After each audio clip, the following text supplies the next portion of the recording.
আসসালামু আলাইকুম, welcome back to my channel Faizun's kitchen. আজকের রেসিপিটি হচ্ছে বাইম মাছ ভুনা। চলুন দেখি কিভাবে এই রান্নাটি করে নিতে হয়।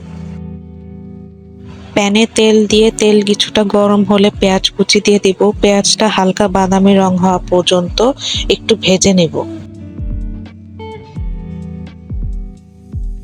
পেঁয়াজে হালকা বাদামি রং চলে আসলে এবার দিয়ে দিব পেঁয়াজ বাটা, রসুন ছেঁচে নেওয়া, কাঁচামরিচ ফালি, 1 চামচ করে হলুদের গুঁড়া, মরিচের গুঁড়া, ভাজা জিরার গুঁড়া, সবকিছু খুব ভালোভাবে নেড়ে মিশিয়ে নিতে হবে।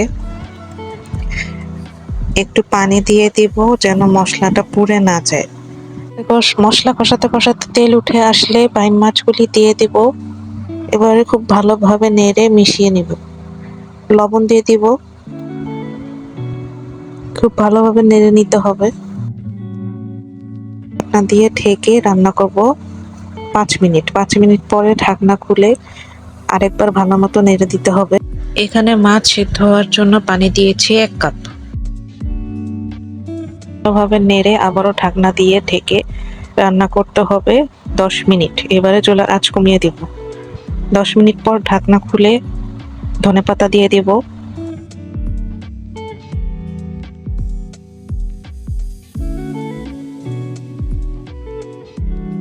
ঢাকনা দিয়ে ঢেকে রান্না করব 5 মিনিটের জন্য। 5 মিনিট পর ঢাকনা খুলে চুলার আঁচ বাড়িয়ে দিয়ে খুব ভালোভাবে নেড়ে নিব।